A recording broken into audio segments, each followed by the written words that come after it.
Fractured 2019 की एक psychological thriller film. इस फिल्म की स्टोरी और सस्पेंस इतना ज़्यादा दमदार है कि ऐसा सस्पेंस शायद ही आपने किसी और फिल्म में देखा हो।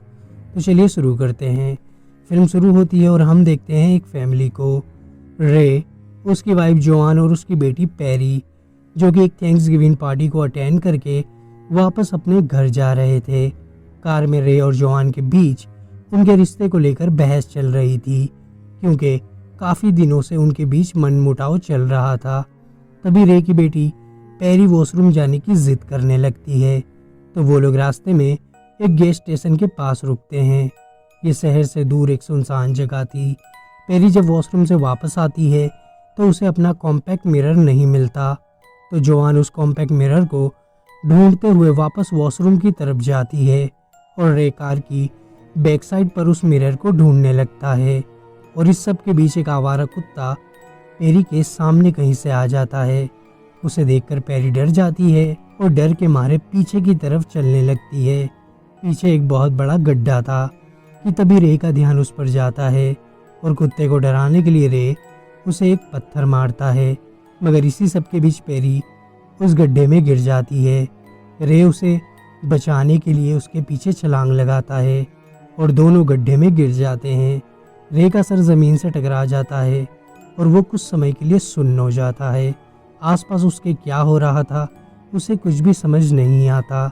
तब तक रे की वाइफ जोआन भी वहाँ पर आ जाती है और रे को होश में लाने की कोशिश करने लगती है। रे उसे धक्का मारकर गिरा देता है और रे के लिए सब कुछ ब्लैंक हो जाता है। रे को जब होश आता है तो वो देखता है कि पैरी के हाथ पर चोट आई है। वो पैरी को उठाता है, कार में डालता है और कुछ माइल ड्राइव करने के बाद वो लोग हॉस्पिटल में पहुंच जाते हैं और डॉक्टर से मिलते हैं। डॉक्टर कहता है कि ऊंचाई से गिरने की वजह से पैरी के हाथ में फ्रैक्चर हो गया है, मतलब हाथ की हड्डी टूट गई है। हाथ में तो प्लास्टर लगा देंगे, मगर एहतियात के तौर पर डॉक्टर पैरी का हेड स्कैन कराने का सजेस्ट करता है, ताकि ये पता चल सके कि ऊंचाई से गिरने की वजह से पैरी के सर में तो कोई चोट नहीं आई। हेड स्कैन का डिपार्टमेंट हॉस्पिटल के बेसमेंट में था। स्कैन के लिए पैरी के साथ कोई एक ही जा सकता था, तो जोआन पैरी के साथ जाती है और रे वेटिंग एरिया में इंतज़ार करने लगता है। इंतज़ार करते करते उसकी आंख लग जाती है और घंटों बाद जब उसकी आंख खुलती है तो वो देखता है कि अब तक पैरी और जोआन वापस नहीं आए हैं। इसीलिए रे हॉस्पिटल के स्टाफ से अपनी बेटी और वाइफ के बारे में पूछता है, मगर हॉस्पिटल के रजिस्टर या कंप्यूटर सिस्टम में पैरी और जोआन का कोई भी नाम नहीं होता। हॉस्पिटल स्टाफ का कहना होता है कि पैरी नाम की कोई भी लड़की वहाँ एडमिट ही नहीं हुई। ये सुनकर रे बहुत ज़्यादा परेशान हो जाता है। उसे समझ नहीं आता कि उसके साथ आखिर हो क्या रहा है। उसके दिमाग में अलग अलग ख्याल आने लगते हैं। उसे लगने लगता है कि शायद इस हॉस्पिटल में इंसानी ऑर्गन की तस्करी चलती है और हॉस्पिटल वालों ने उसकी वाइफ और बेटी को किडनैप कर लिया है ताकि वो उनके ऑर्गन निकाल सके। तभी एक नर्स बताती है कि रे हॉस्पिटल में अकेला आया था, ना ही उसके साथ उसकी बेटी थी और ना ही उसकी वाइफ। इसके अलावा रे के सर पर चोट भी लगी हुई थी। उस चोट को मैंने ही ट्रीट किया था। मैं पूरे यकीन से कह सकती हूँ कि रे हॉस्पिटल में अकेला ही आया था। ये सुनकर रे गुस्से से बेकाबू हो जाता है और उस नर्स पर अटैक करने लगता है। तभी हॉस्पिटल वाले उसे नींद का इंजेक्शन दिलाकर एक रूम में लॉक कर देते हैं। रे को जब होश आता है तो वो दरवाज़ा तोड़कर हॉस्पिटल से बाहर निकल जाता है, जहां उसे दो पुलिस वाले दिखाई देते हैं, जिन्हें वो अपनी सारी बातें बताता है और उन्हें लेकर हॉस्पिटल में वापस आता है। अब पुलिस हॉस्पिटल में सबसे पूछताछ करती है, मगर हॉस्पिटल स्टाफ वही बात बताता है कि रे हॉस्पिटल में अकेला ही आया था। जिसके बाद पुलिस हॉस्पिटल का सीसीटीवी चेक करती है, जिसे देखने के बाद पता चलता है कि वाकई में रे हॉस्पिटल में अकेला ही आया था। ना उसके साथ उसकी वाइफ थी और ना ही उसकी बेटी। अब पुलिस वालों को रे पर ही शक होने लगता है कि कहीं वो मनगढ़ंत कहानी तो नहीं बना रहा, जिस पर रे अपने साथ गैस स्टेशन पर हुए हादसे के बारे में पुलिस वालों को बताता है। पुलिस वाले रे के साथ उस गैस स्टेशन पर पहुंचते हैं तो देखते हैं कि जहां पर पैरी गिरी थी वहां पर सच में खून था। बहुत सारा खून।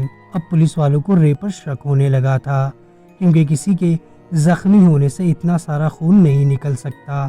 पुलिस वाले रे को अरेस्ट करने ही वाले होते हैं कि रे उनकी गन छीन लेता है और पुलिस वालों को उसी गैस स्टेशन में लॉक कर देता है। अब रे के पास पुलिस वालों की गन थी और उनकी कार लेकर वो वापस हॉस्पिटल पहुंचता है।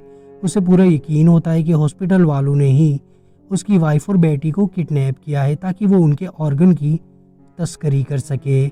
रे की वाइफ और बेटी हॉस्पिटल के बेसमेंट में गए थे और वहीं से गायब हो गए थे। तो रे सिक्योरिटी से लड़ते हुए हॉस्पिटल के बेसमेंट में पहुंच जाता है, जहां उसे अपनी बेटी दिखाई देती है।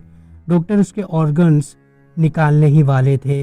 रे गन लेकर अंदर दाखिल होता है और उनके बीच फाइट होती है, एक लंबी फाइट। और फाइनली रे अपनी बेटी और वाइफ को बचा लेता है, जिसके बाद वो लोग कार में बैठते हैं और अपनी घर की तरफ निकलते हैं।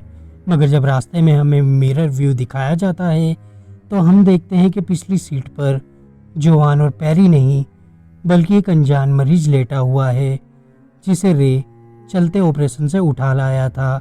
अब यहाँ पर रिवील किया जाता है कि जोआन और पैरी उसी गड्ढे में मर गए थे।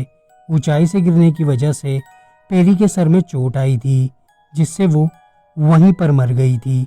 और इस सीन में जब जोआन रे को होश में लाने की कोशिश कर रही थी, तब रे ने जोआन को धक्का दिया था और उसी धक्के में जोआन एक सरिये से टकरा जाती है और उसकी भी वहीं पर मौत हो जाती है। और उसके बाद रे कुछ देर के लिए ब्लैंक हो जाता है और उसी ब्लैंक के बीच रे दोनों की डेड बॉडी को कार की डिक्की में डाल देता है।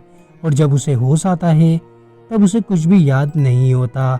मतलब पूरे टाइम जोआन और पैरी की डेड बॉडी उसकी कार की डिक्की में ही थी।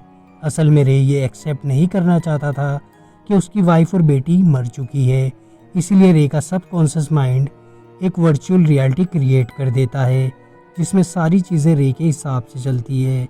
वो हॉस्पिटल में अकेला ही गया था, मगर वर्चुअल रियलिटी में उसकी वाइफ और उसकी बेटी उसके साथ हॉस्पिटल में गए थे।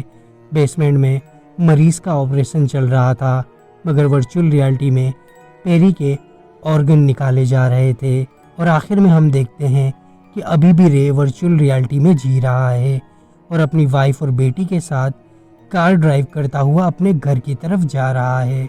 और यहीं पे फिल्म ख़त्म हो जाती है। वीडियो पसंद आया तो लाइक करके अपने फ्रेंड में शेयर करें, चैनल को करें सब्सक्राइब और नोटिफिकेशन बेल को ज़रूर ऑन करें। मैं मिलूंगा नेक्स्ट वीडियो में। Thank you very much, good luck and bye bye.